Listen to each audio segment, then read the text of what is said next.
Donc le fait d'avoir décidé de vendre cette maison, à un moment donné, il a fallu savoir comment l'organiser. Il est arrivé dans le passé que lorsque j'ai eu l'occasion de revendre des maisons que j'avais dans ma vie, de m'en occuper moi-même, mais cette fois-là, par facilité puis par professionnalisme que je n'ai pas, en fait je ne suis pas agent immobilier, il me fallait garantir la possibilité que ça puisse être, que la promotion se fasse, que ça puisse être fait par un professionnel.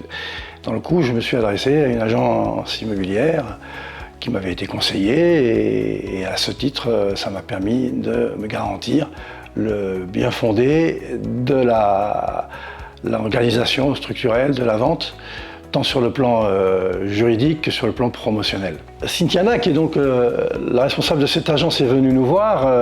Elle, tout de suite, elle nous a mis en confiance sur à la fois son savoir-faire, son expérience et la valorisation de notre bien en vue de son projet de promotion immobilière.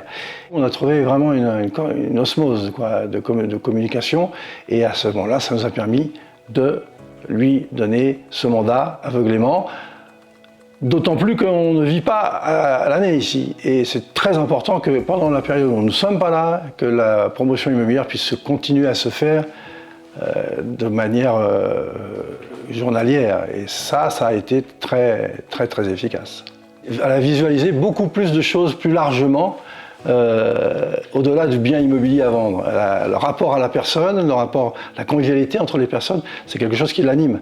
Et à ce titre-là, elle prend ça à cœur et finalement s'approprie non pas le bien pour un projet commercial, mais plus comme si c'était sa maison. Et ça, c'est quand même très particulier. Nous n'avions pas d'impératif à ce que ça soit vendu rapidement, mais si on ne s'en était pas occupé à ce moment-là, Cynthiana n'aurait pas pu la vendre aussi vite qu'elle l'a fait. 3 jours de mise en ligne, 3 visites, 2 coups de cœur, 2 offres et donc une acceptée au prix.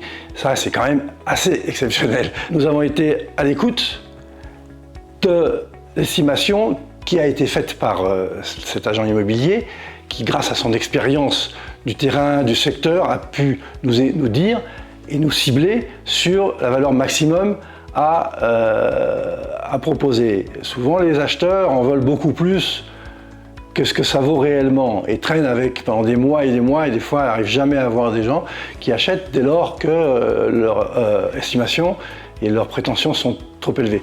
Une fois qu'elle est engagée et que les choses ont été établies, elle ne lâche pas, ni ses clients, on va dire. Elle ne lâche pas le vendeur, elle ne lâche pas l'acheteur. Elle est en encadrement permanent. Elle devient une référence en la matière. Et franchement, s'il y a une confiance à donner à une agence immobilière, passez par Vends le Bien.